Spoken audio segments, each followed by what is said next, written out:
अस्सलाम वालेकुम friends, welcome two मायराज kitchen.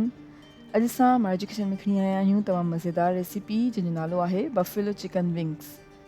ही फ्राइड चिकन विंग्स ठाहिण जे लाइ सभिनि खां पहिरियां असां हिकु प्याले में चिकन विंग्स ऐड कयूं आहिनि 1 किलो।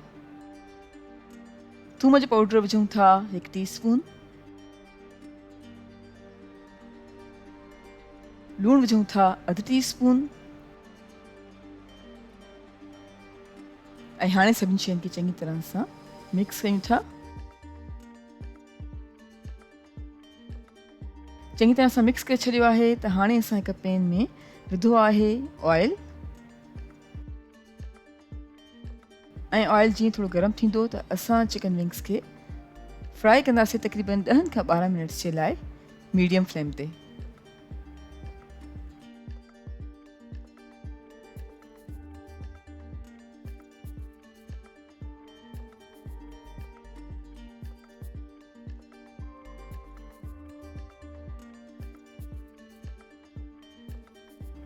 जी फ्रेंड्स, तक़रीबन 10 खां 12 मिनट्स जे लाइ मीडियम फ्लेम ते चिकन विंग्स खे फ्राई करण खां पोइ असांजी चिकन विंग्स गोल्डन ब्राउन ऐं क्रिस्पी थी चुकियूं आहिनि ऐं बिल्कुलु रेडी आहिनि।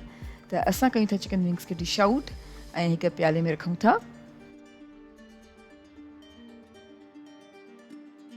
ऐं हाणे खयों आहे हिकु ॿियो पैन ऐं पैन में ऐड कयूं था मखण 4 टेबल स्पून।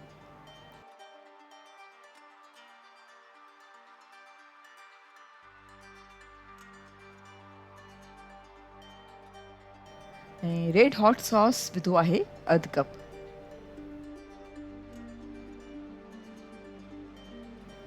ॿिनी शयुनि खे चङी तरह सां मिक्स कंदासीं ऐं हाणे पचाईंदासीं तक़रीबन 2 खां 3 मिनट्स जे लाइ हल्की बाहि ते।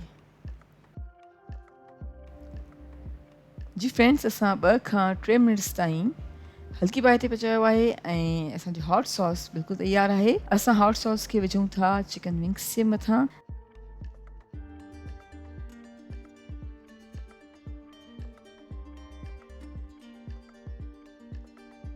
ऐं चङी तरह सां मिक्स करे छॾियो आहे ऐं असांजी मज़ेदार बफेलो चिकन विंग्स बिल्कुलु तयारु आहिनि। उमेदु कयूं था तव्हांखे असांजी तमामु आसान ऐं मज़ेदार रेसिपी तमामु पसंदि आई हूंदी। Thank you so much for watching. असांजी वीडियो खे लाइक कजो ऐं असांजे चैनल खे सब्सक्राइब ज़रूरु कयो। तव्हां सां इंशाअल्लाह मुलाक़ात थींदी हिकु ॿी वीडियो में। तेसिताईं अल्लाह हाफ़िज़।